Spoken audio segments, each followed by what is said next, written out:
দিয়া আপন সুর দেখে আপনায়।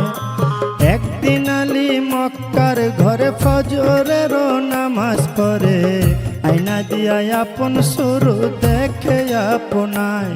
ওরে আয়নাতে রূপ দেখে আলী অমনি উঠিলেন বলি, আমার মতো এমন সুন্দর নাই আর দুনিয়ায়।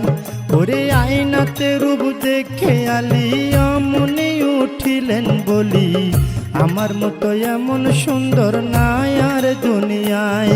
তখন দুই ইমাম দাঁড়ায়া ছিল, দুই ইমাম দাঁড়ায়া ছিল, আলীর ডাইনে বাইরে সাধের দুনিয়ায়। যার যেখানে মরণ লেখা যায়, ভবে যার যেখানে মরণ লেখা যায় রে সাধের দুনিয়ায়, যার যেখানে মরণ লেখা যায়।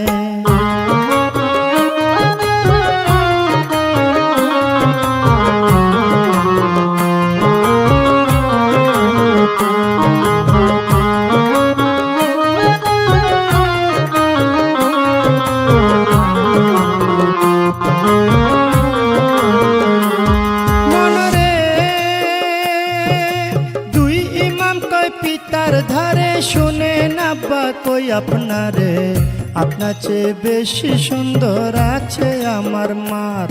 মায়ের বাতুনি এক সুরত আছে, যে দেখছে সে পাগল হইছে। বিনায়া বিনায়া বলছে ইমাম দুইজনায়। ওরে এই কথা শুনিয়া আলী গুসাতে বলিলেন খুলি, দৌড়াইয়া তখন আলী ঘরে চইলা যায়। ওরে গিয়া বলছে জোহরা রে, শোনো জোহরা কই তোমারে।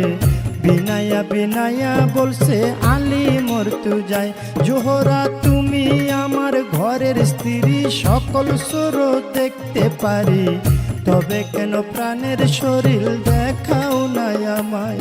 তোমার বাতুনি এক সুরত আছে, দেখাও নাই কেন আমার কাছে। এই কথা বলিলেন যখন আলী মরতু যায়। ওরে এই কথা শুনে ফাতেমায় মনের মধ্যে ব্যথা পায়। ফরিয়া জানাইলেন মাওলারি দরগায়, মাওলা গো আমার বাতুনি সুরতের কথা যে কইয়া লাগাইছে ব্যথা। জহর কহরে মরণ হয়েছেন দুইজনার। এই অভিশাপ যখন দিল মাওলাজি হুকুম করিল, ফেরেশতারা লেখা নিল আরশ মহল্লায়।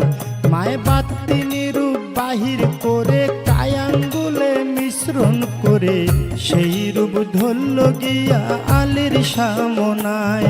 ওরে কায়াঙ্গুলের রূপ দেখিয়া আলী গেল বেহুশ হইয়া, তেল পানি দিয়া ফাতেমায় হুশ ফিরায়। ওরে হুশ ফিরিয়া আলী ঘরের বাইরে গেল চলি, নিরাল জাগাতে বসলো আলী মরতু যায়।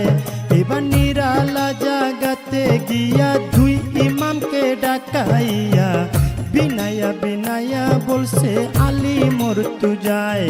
ইমাম ঠিক কইরা কও আমার ধারে, বলো তোমরা আমার কাছে, কেমন কইরা তোমার মায়ের পুরা রূপটা দেখা যায়। তখন দুই ইমাম কয় পিতার ধারে, শোনে না বা কই আপনারে। রাত্র বেশি হইলে আসে গো নানায়। ওরে রাত্র যখন বেশি হয় নবী আইসা ডাক দেয়। মা ফাতেমা দরজা খুইলা বাইরে চইলা যায়। মায়ের পিছে পিছে